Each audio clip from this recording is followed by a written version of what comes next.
दोस्तों नमस्कार। देखिए मेरा दूसरी बार जीवन में प्रयागराज आना हुआ है और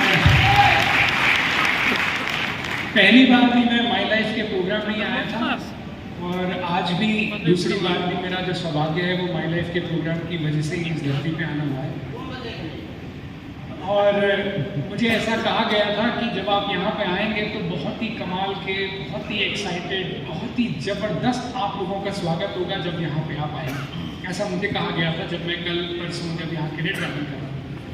और जब से हम यहाँ बैठे हैं मैं देख पा रहा हूँ कि स्वागत के रूप में सबसे बड़ा गिफ्ट जो हमें मिला, देखिए हम सब लोग ITC रैंक पे हैं, लेकिन उसके बावजूद भी आज हमें स्टेज पे बुलाने के लिए आपके जो सबसे सीनियर ITC विनय मिश्रा जी हैं वो स्टेज के ऊपर आए। इस सम्मान के लिए मैं बहुत बहुत धन्यवाद दूंगा। और ये बहुत कम होता है कि इतनी सीनियर रैंक का व्यक्ति जो है वो एज एन MC आप लोगों के सामने हो। और मैं धन्यवाद दूंगा अपनी मैनेजमेंट का, जो हमारे रीजनल मैनेजर्स हैं भरत सर, राज सर, जिन्होंने मुझे न्योता दिया। और जैसा कि सब लोगों ने कहा आलोक पांडे जी के बारे में कि वो कब सोते हैं कब जागते हैं, आपको शायद ये बातें फिल्मी लग रही होंगी, लेकिन मैं कल से उनके साथ हूँ। रूम के अंदर भी या तो वो लैपटॉप पे थे या वो सो रहे थे।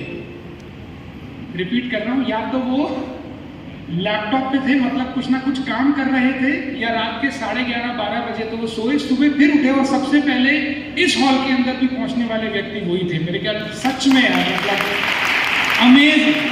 और अभी मेरे बाद मेरे सीनियर्स यहाँ पे आएंगे और हम सब लोग जानते हैं, मैं भी उनका बहुत बेसब्री से वेट कर रहा हूँ।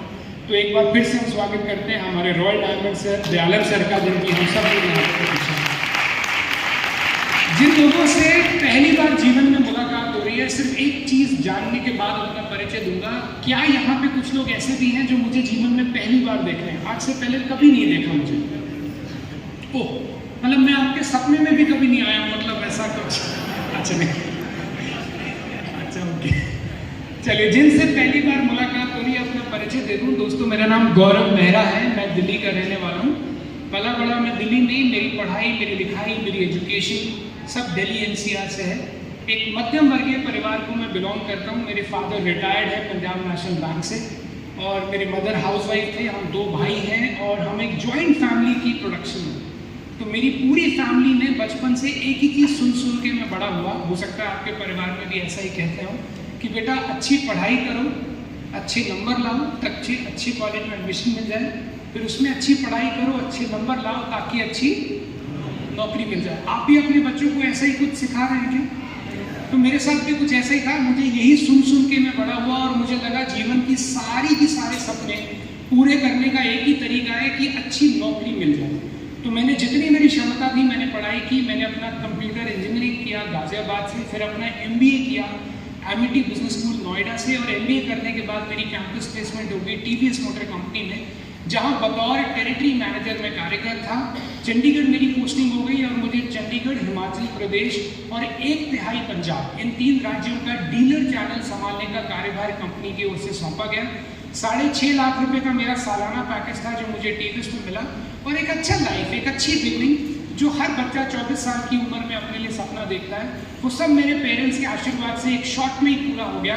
48,000 रुपये महीने की तनख्वाह मिलने लगी, एक अच्छी मैनेजर की पोस्ट भी मिल गई और एक अच्छी कंपनी, एक स्टेबल कंपनी के साथ करियर की शुरुआत हो गई। इस बिजनेस के अंदर आने का मौका मिला था, नेटवर्क मार्केटिंग में आने का मौका मिला था दोस्तों आज से 16 साल पहले। और जब इस बिजनेस के अंदर, नेटवर्क मार्केटिंग के अंदर आया, न तो इस बिजनेस की मुझे कोई जानकारी थी, और सच कहूँ तो ना ही इस व्यापार में आने की मेरी अपनी कोई इच्छा थी। इस बिजनेस में आने की सिर्फ एक वजह रही कि जो व्यक्ति मुझे इस बिजनेस में लेके आए थे उनको मना कर पाना मेरे लिए संभव नहीं था, क्योंकि वो TVS में मेरे बॉस थे और यहाँ पे भी मेरे अपलाइन है जिनका नाम है मिस्टर दीपक बजाज, जो आज पूरी लाइफ में पूरी इंडस्ट्री में जानी मानी हस्ती है। लेकिन उस समय पे वो TVS के लिए नौकरी करते थे और मैं उनको रिपोर्ट करता था। तो जब उन्होंने मुझे इस बिजनेस का हिस्सा बनने के लिए कहा, तो एक हिंदी में कहावत है, मरता क्या ना करता। तो मेरे साथ वही परिस्थिति थी। मेरे बॉस थे, मना कर पाना मेरे लिए संभव नहीं था। उन्होंने मेरे से पैसे मांगे, मैंने पैसे दे दिए। काम करने की मेरी दूर दूर तक कोई इच्छा नहीं थी। लेकिन जब उनके बार बार कहने में मैं अंदर गया तो वहां से जो मेरी सोच थी, जो मेरी समझ थी, वो बदलने लगी। मैं 30 सेकंड में आपको बताता हूँ मेरी सोच के बदलने का सबसे बड़ा कारण और नेटवर्क मार्केटिंग माई लाइफ के प्रति सबसे ज्यादा आकर्षण मेरा क्यों हुआ। यहाँ मैंने पढ़ाई लिखाई की बात की, मैं फिर से पूछना चाहता हूँ, पुनः पूछ रहा हूँ, क्या आप लोग भी अपने बच्चों को यही कह रहे हैं अच्छी पढ़ाई करिए, अच्छे नंबर लाइए ताकि अच्छी नौकरी मिले? ये हम यही सिखा रहे हैं बच्चों को? ऐसा तो कोई माँ बाप नहीं है जो बोलते बिल्कुल पढ़ने की जरूरत नहीं, पढ़ा तो टांगे तोड़ दूंगे, ऐसा तो कोई मम्मी ऐसा तो नहीं ना कोई है। तो एक बात सोचिए, हम सब लोग इसी सोच के साथ बड़े होते हैं कि अच्छी पढ़ाई करेंगे, अच्छे नंबर लाएंगे ताकि अच्छी नौकरी लग जाएगी। मेरा सवाल आप लोगों से ये है कि ये अच्छी नौकरी में ये जो अच्छी है उसकी क्या परिभाषा होती है? अच्छी मतलब क्या? अच्छी सैलरी। अच्छी मतलब कौन सी, कोई बता सकता है? अच्छी मतलब अच्छी पोस्ट, अच्छी मतलब अच्छी कंपनी। कोई आदमी बोल सकता है कि मैनेजर की पोस्ट लगी है टाटा में, पूरे 5,000 रुपये महीने मिलते हैं तेरे भाई, तो आप उसको अच्छी मानोगे? अच्छी मतलब अच्छा पैसा, ये बात सही है कि नहीं? तो एक बार अपने आप से पूछिएगा, अपने दिमाग पे बोझ डाल के पूछिएगा, अगर बचपन से लेके जवानी तक ये सारा गणित जितना भी पढ़ाया गया वो सब इसी उम्मीद, उसी उद्देश्य से पढ़ाया गया कि अच्छी कमाई होने लगे, तो बचपन से एक ही सब्जेक्ट क्यों नहीं पढ़ा दिया गया?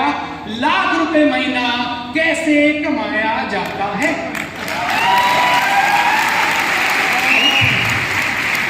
होलस्क्वायर पढ़ा दिया, माइथोलॉजी पढ़ा दी, साइंस पढ़ा दी, फिजिक्स पढ़ा दी, ज्योग्राफी पढ़ा दी, लेकिन सोचिए क्या कोई स्कूल, कोई ऐसा कॉलेज, कोई ऐसी यूनिवर्सिटी, कोई ऐसा सब्जेक्ट जिसमें प्रोफेसर ने आके बोला आज सीधी सीधी बात करेंगे 2 लाख रुपए महीना कैसे कमाया जाता है? ऐसा हुआ क्या आपके साथ? नहीं। It means we all are academically qualified. अगर हम में से कोई सीए है, कोई एमबीए है, कोई होटल मैनेजमेंट कर चुका है, कोई डॉक्टर है, तो we are professionally qualified. But unfortunately दुर्भाग्यपूर्ण बात यह है हम सब लोग फाइनेंशियल इलिटरेट्स हैं। पैसे कमाने की साइंस और उसकी विद्या तो कभी किसी ने हमें दी ही नहीं। वो सबसे ज्यादा प्रमोट करती है एक ही कंपनी जिसका नाम है दोस्तों माई लाइफ। यहाँ पे सीधी सीधी बात करते हैं, अगर आपकी आमदनी 20,000 रुपए महीना है तो उसको 50,000 रुपए कैसे लेके जाएं? अगर आपकी आमदनी 50,000 रुपए महीना है तो उसको 2 लाख रुपए कैसे लेके जाएं? इसके अलावा मैंने आज तक कोई ऐसा प्लेटफॉर्म नहीं देखा जहां पे सीधी पैसे की बात की जाती है। पहले तो आप बताइए, आप इस बात से सहमत हैं कि नहीं? कितने लोग सहमत हैं इस बात से? तो इसमें तो कोई दो राय नहीं है कि ये बहुत बड़ी अपॉर्चुनिटी है, बहुत बड़ा काम है। इसमें हजारों से लेके लाखों रुपए तक और लाखों से लेके करोड़ों रुपए तक आते हैं। लेकिन इस काम में एक चीज कॉमन है। आप में से जितने भी लोग डिस्ट्रीब्यूटर्स हैं वो हाथ खड़ा करें। डिस्ट्रीब्यूटर्स हैं, ओके। अब वो व्यक्ति हाथ नीचे कर ले जिसको इस काम को करने में समस्या नहीं आ रही, वो हाथ नीचे कर ले। अच्छा, उल्टा पूछता हूँ, समझ सब नीचे कर लिए। जिसको इस काम को करने में प्रॉब्लम आ रही है वो हाथ ऊपर कर ले। उतनी कुछ लोगों के तो दो ऊपर हो गए हैं। कुछ लोग जिनको प्रॉब्लम आ रही है? ओके। आप में से किसी के पास कोई सिक्का है? Anybody has a coin? कोई कॉइन दे सकते हैं? वापस दे दो। 1 rupee, 2 rupee, any rupee coin. Okay, this is a coin. ये देखा है सबने सिक्का? आपने कभी देखा हो मैच खेलते हैं तो टॉस करते हैं, है ना? तो टॉस करते तो आपको पता ही है सबको कि सिक्के की 2 साइड्स होती है। पता है आपको? कोई बता सकता है कौन कौन सी? Heads and tails, correct? तो क्या अगर आपके पास ये सिक्का हो और मैं आपसे जिद करूं कि मुझे केवल इस सिक्के की टेल्स दे दो, हेड नहीं चाहिए, तो क्या आप मुझे दे पाओगे? कितने लोग हैं जो दे सकते हैं? कोई नहीं। आप बोलेंगे सर ये कैसा फनी सवाल है, अगर चाहिए सिक्का तो आपको हेड्स और टेल्स दोनों ही मिलेगा। तो याद रखिएगा, इस बिजनेस की जो ऊपरी सतह है उसको बोलते हैं दोस्तों अपॉर्चुनिटी। क्या बोलते हैं? जोर से बोलिए, क्या बोलते हैं? अपॉर्चुनिटी। और नीचे की जो सतह है उसको बोलते हैं प्रॉब्लम। उसको क्या बोलते हैं? तो याद रखिएगा, जब ये अपॉर्चुनिटी आपके जीवन में आएगी तो ये अकेले नहीं आएगी, हर अपॉर्चुनिटी अपने साथ कोई ना कोई प्रॉब्लम तो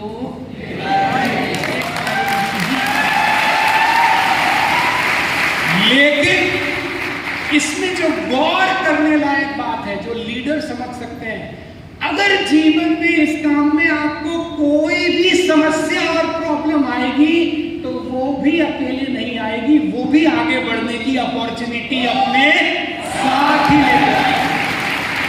आपने बहुत बार एक शब्द सुना होगा, ये नकारात्मक सोचते हैं, ये सकारात्मक सोचते हैं। ये शब्द सुना है आपने? पॉजिटिव थिंकिंग रखो, ग्लास में आधा खाली नहीं आधा भरा हुआ देखने का आपको नजरिया होना चाहिए। ऐसा सुना है, नहीं सुना है आपने? पॉजिटिव थिंकर और नेगेटिव थिंकर में एक ही दिक्कत है या एक ही फर्क है। जो आदमी नकारात्मक सोचता है उसका फोकस अपॉर्चुनिटी होते हुए भी प्रॉब्लम पे रहता है, और जो सकारात्मक सोचता है वो प्रॉब्लम होते हुए भी उसकी अपॉर्चुनिटी को देखने का सलीका रखता है, इसीलिए उसको पॉजिटिव लीडर कहा जाता है। और अंतिम बात, जितनी बड़ी प्रॉब्लम होगी उतनी ही बड़ी अपॉर्चुनिटी अपने साथ लेके ही आएगी, लेके ही आएगी। तो आप में से अगर कोई आदमी बोल सके ना कि भैया आपको क्या पता मेरी समस्या तो आपसे भी ज्यादा है, तो मुझे आपसे जलन होगी, क्योंकि अब आपके पास मेरे से भी बड़ी अपॉर्चुनिटी है, आपको देखना आना चाहिए, आप मेरे से आगे निकल सकते हैं अगर आपकी प्रॉब्लम मेरे से ज्यादा है तो। हेलो, क्या तक बात समझ में आई? अगर आई तो एक बार क्लैप करेंगे। किसका करें? ओके। दूसरी और अंतिम चीज, क्योंकि सारे मेरे साथियों ने थाईलैंड के लिए भी, माई डिजी वर्ल्ड के लिए भी, कॉन्टेस्ट के लिए भी बात की, तो मैं वो बात रिपीट ना करते हुए एक और तरीके से आपको कोई चीज बोलने की कोशिश करता हूँ। मेरे सीनियर ने बहुत पहले एक बात बोली थी, उन्होंने बोला गौरव, जीवन में टारगेट ऐसा लो कि उसमें दो खूबियां हो। टारगेट ऐसा लो जिसमें दो खूबियां हो। खूबियां क्या हो? पहली खूबी हो जिसको वो टारगेट बताओ वो हैरान रह जाए, जिसको वो टारगेट बताओ वो, जैसे उदाहरण के रूप में आपकी आमदनी आज बन रही है 2000 रुपए महीना, उसके लिए भी मुश्किलें आ रही है, तो अचानक से आप अगर अपनी वाइफ को या अपने अपलाइन को बोलोगे इस महीने मैंने डिसाइड किया है मैं 25,000 कमाऊंगा, तो आपका अपलाइन भी हो जाएगा, भाई सब ठीक है ना, अगर सुबह सुबह ही टूटी मतलब। जीवन में टारगेट कौन से लो? जो सामने वाले को बताओ तो सामने वाला हैरान हो जाए, और जब उसको करने निकलो तो मैं परेशान हो जाऊंगा। याद रखिएगा, वो टारगेट जो सामने वाले को हैरान और खुद को परेशान करते हैं वही जीवन में आपको आगे ले जा सकते हैं, बाकी कुछ आपको आगे नहीं ले जा सकता, कुछ भी। वो टारगेट्स जो आपको कंफर्टेबल और दूसरे वाले को ये पक्का ही पता है कि आप नहीं कर पाएंगे, अगर ये फीलिंग देते हैं तो आप कहीं नहीं पहुंचते। हेलो, तो टारगेट कौन सा लेना चाहिए? जो सामने वाले को हैरान कर दे और जिसको पूरा करने में आपको वो परेशान कर दे, तभी वो आपका रियल टारगेट हो सकता है। बहुत से लोगों को थाईलैंड सुन के भी यहाँ ऐसा लगा होगा 17 सेल, कैसी मजाक की बातें कर रहे हैं, वो भी दोनों तरफ। चलो एक तरफ होती तो मैं सोच भी लेता ये कर लेगा, ये कह रहे दोनों तरफ कर ली। तो ये वही है, जब आप किसी को कहोगे कि मैं थाईलैंड करूंगा तो सामने वाले को हैरान करेगा और आपको ये टारगेट परेशान करेगा। लेकिन आपने अक्सर सुना होगा कि कॉन्टेस्ट से सेल बढ़ जाती है, सुना है आपने? इसका एक ही कारण है, इसके पीछे